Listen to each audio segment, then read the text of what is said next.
So in the previous section, we looked at the various foreign advisors that had been brought into Korea. These were mostly those Moellendorff from Europe, and then also the Japanese military advisor Horimoto Reizo. So these were the first foreign advisors to come to Korea. And then in this following section, we're going to take a look at the American advisors specifically who came to Korea. Many of them were missionaries. Some of them were ex-missionaries that also held diplomatic roles, and some of them were just Westerners. So let's take a look at the role that these Western advisors and American missionaries played. But we also need to remember that American missionaries, Christian missionaries, were not sent by the U.S. government. So they were not supposed to play any kind of political role, but nonetheless, they did have an influence at this time.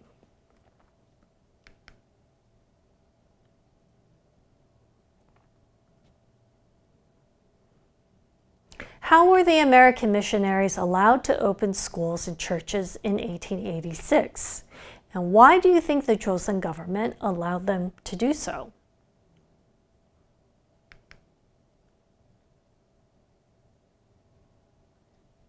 The first American missionary to arrive in Korea was Horace Allen.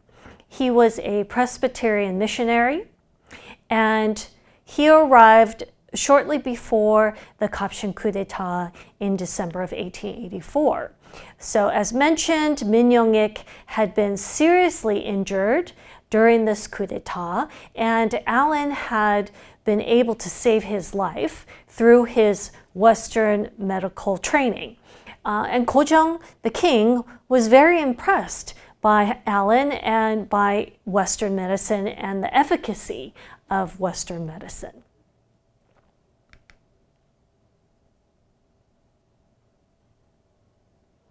So as a result of this, Horace Allen was able to receive the good graces of the king, as well as the trust of Gojong. And so in 1885, when Allen suggested to the king that a Western hospital be established in Joseon, the king allowed this. So Gojong commissioned that this new Western hospital be established in the former house of Hongyeong-sik. And this was initially called the Gwanghae-won, or the House of Extended Grace. It was later called the Jejung-won. And then Underwood, Horace Underwood, another American missionary, was hired to teach physics and chemistry here.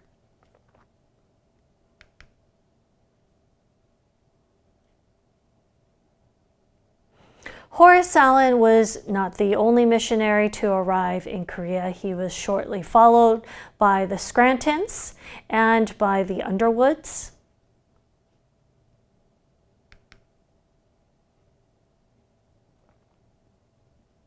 When Horace Underwood arrived in Korea, he started an orphanage and an educational institution called the Underwood School, or later on the Gyeongshin School. In 1886, Underwood translated the Bible into Korean with Henry Appenzeller, William Scranton, and James Gale. And in 1900, Underwood and Gale established the Korean YMCA in Seoul. So the initial endeavors by these Western missionaries focused on medicine as well as schooling.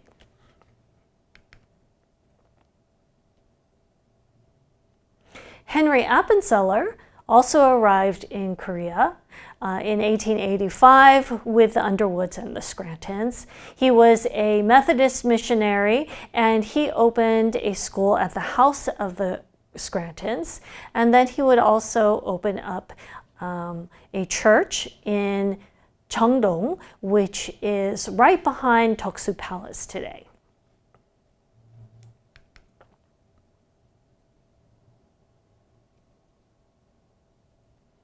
Shortly after his arrival, King Kojong heard that Appenzeller was teaching two children English and had plans to teach more children. And so he approved of this educational school and granted it the name Peje. In 1887, the school expanded to a new Western-style building, but the curriculum was a mixture of Korean-style subjects such as Chinese literature or Hanmun, as well as Western-style subjects such as English, astronomy, geography, biology, math, and the Bible. Beginning in 1897 and 1898, the school published its own student magazines. So Appenzeller was extremely active in his missionary work through education.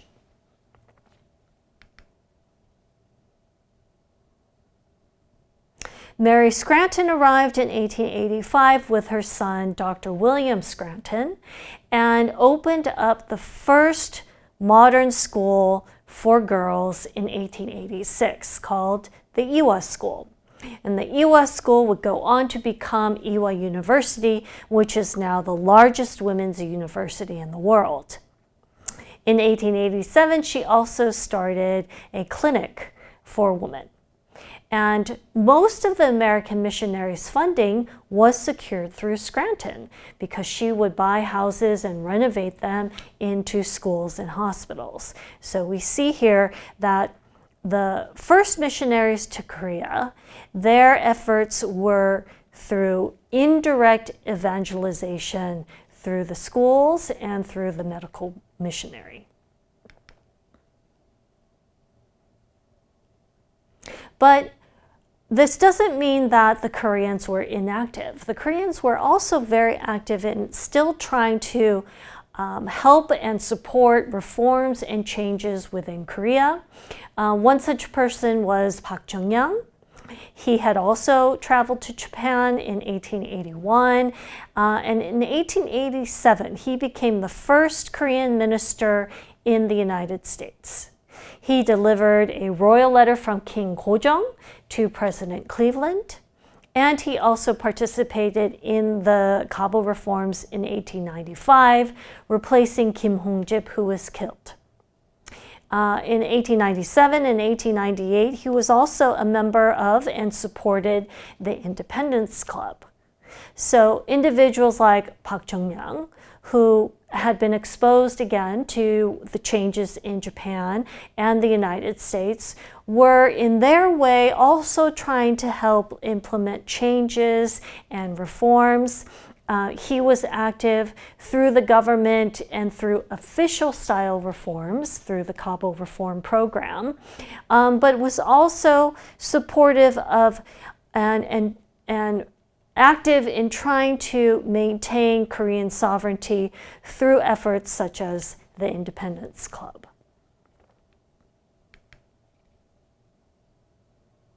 Lee Wan-young was also a Korean official at this time.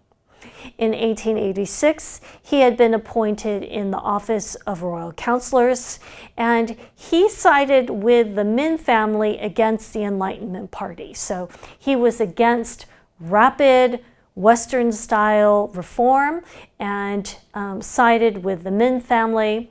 But he did study at the Yugyeong-Kongwon in 1887. This was the Royal English College.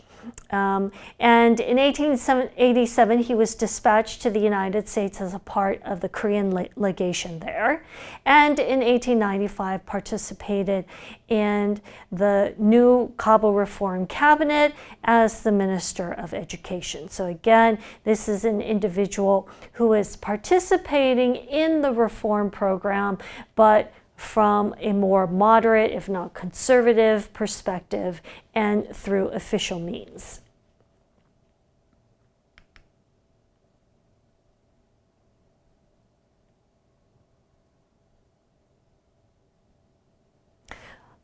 following the Kabul reforms and after Japan had won the Russo-Japanese War in 1904-1905, he then sided with the pro-Japanese cabinet.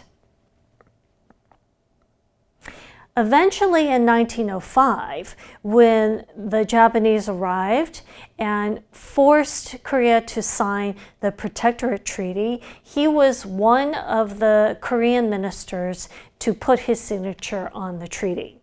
He also forced Gojong to abdicate the throne in 1907 and dismiss the Korean Imperial Army after the Treaty of 1907.